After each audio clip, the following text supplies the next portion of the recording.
Hey guys, welcome back to my channel. So I know I haven't posted in a while, and that's been for a very good reason because life has just been really busy. And as I mentioned in my first ever video post on YouTube, life has been transitioning, it's been happening, and a lot of things are changing for me over the next several months. There's going to be a lot of getting used to a new norm, right? But today I just wanted to make sure that I got something out to you guys. Going forward, I'm gonna work on having a more organized approach to how I do these videos. But just like life, everything is not gonna be perfect. It's not gonna go the way that you want it to be all the time. And so today I just wanna, kind of harp on three things, three reasons why resiliency is key after you've experienced loss. Now, over the last several years of my life, I have experienced significant loss. Those of you that knew me, or anybody that may come across this post that knows me, that has been rocking with me since before COVID, this was back in 2017.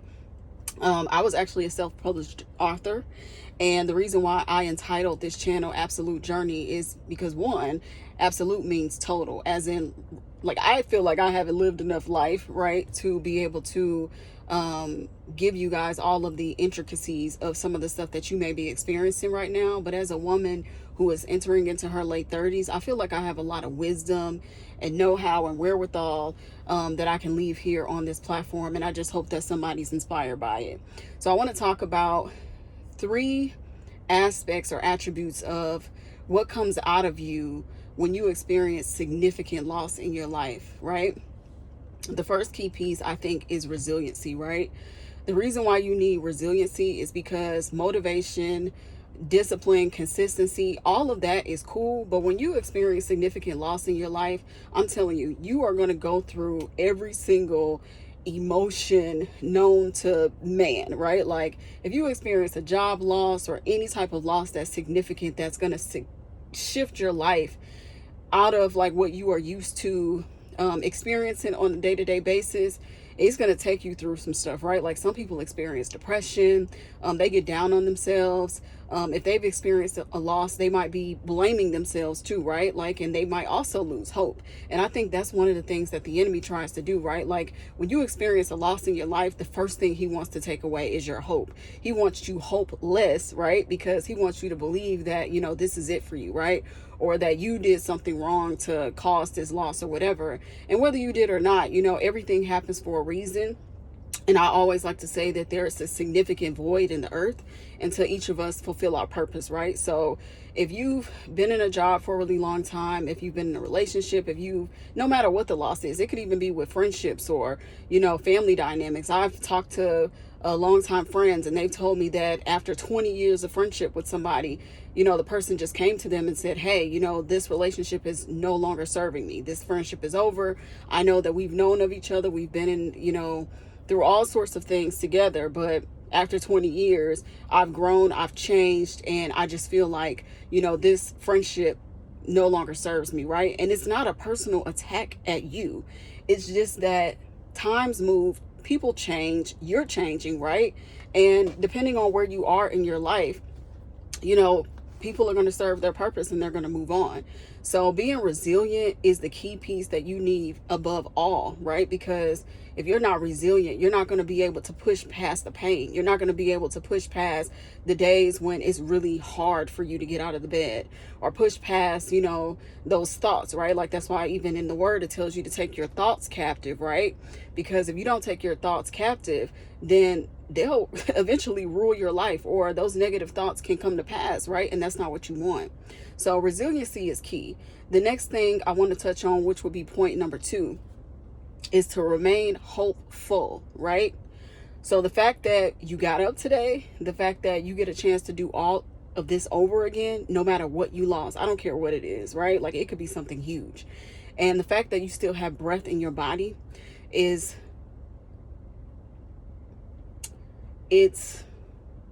man, this is loaded. Being hopeful, right, can go right in line with having faith, right? Because if you don't have faith, then you don't have belief.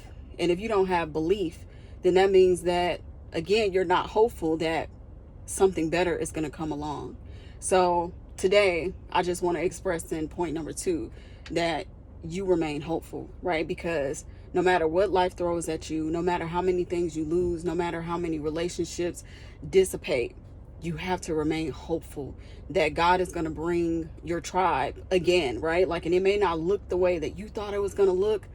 The new job may not look the way that you thought it was going to look. The new friendship or whatever it may not look the way that you think that it's going to be. And you will go through seasons where you're like, geez, I feel like I'm just all alone on this journey. Like, where is everybody? Why do I feel like I'm in this like unwarranted season of isolation, right?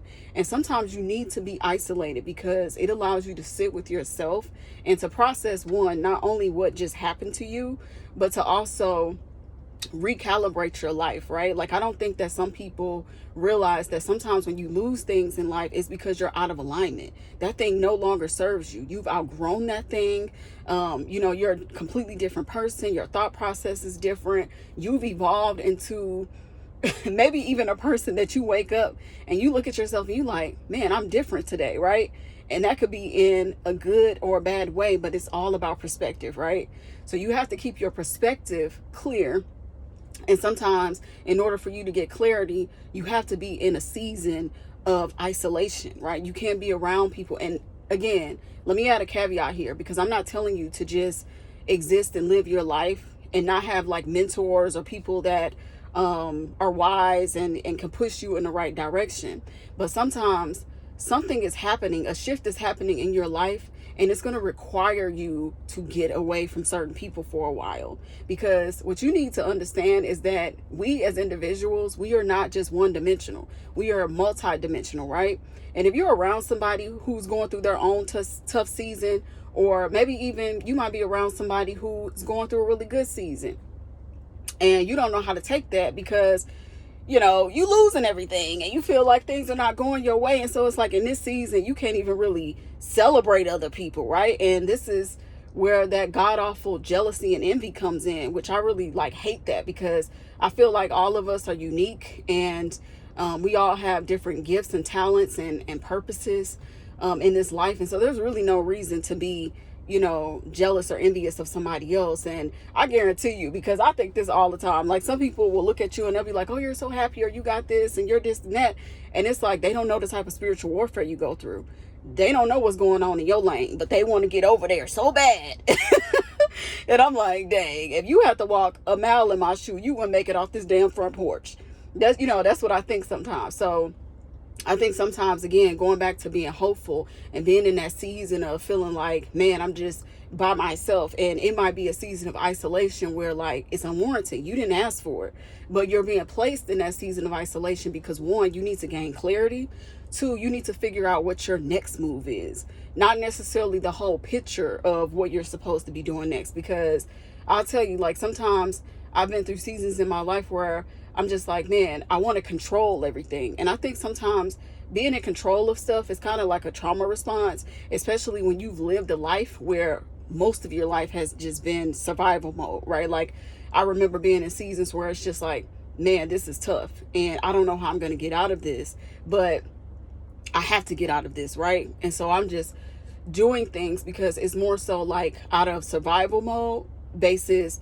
No, this is in alignment with what I need to be doing next, right? So it's really about quality over quantity in this season, if that makes sense.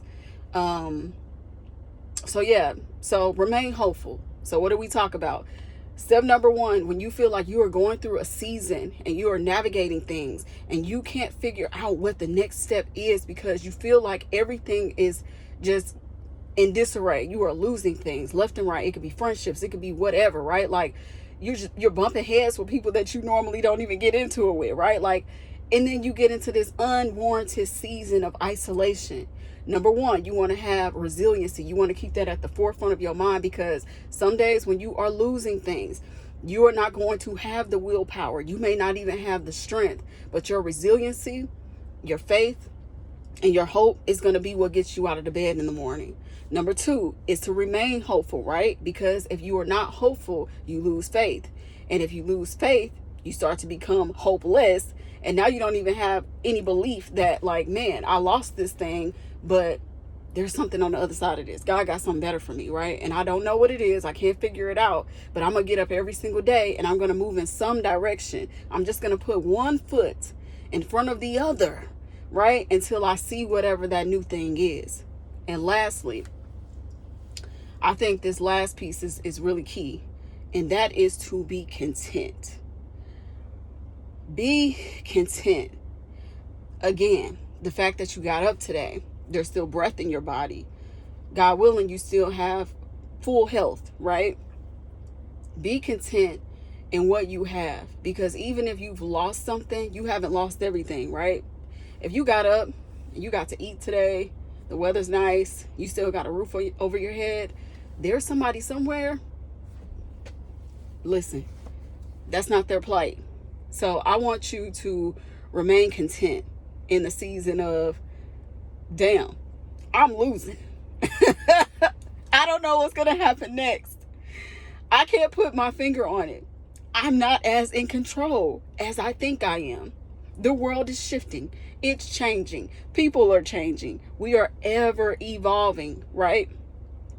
The best thing in the season of contentment, I think, is to start to self-actualize, right? Like, figure out who you want to be, who you need to be going into this next season, because the next season is going to require a different version of you, right? So it doesn't mean you got to shape shift and just become this person that's just like unrecognizable even to yourself, but self-actualize in a way that involves you becoming a better person, whether that be reading literature, working out, doing all the things that you probably should have been doing anyway, but now that you're in this season of loss, this season of isolation, you can't necessarily see what's next. The best thing that you can do is to put things in place that are going to keep you productive, right? Keep you away from the things that are going to be self-sabotaging, right? Keep you in an energy of like being mindful of your thoughts, right? So I like to go hiking all the time. I like to be outdoors, and that helps, right? So just finding things to keep yourself captivated in a way that is feeding your soul instead of oppressing it.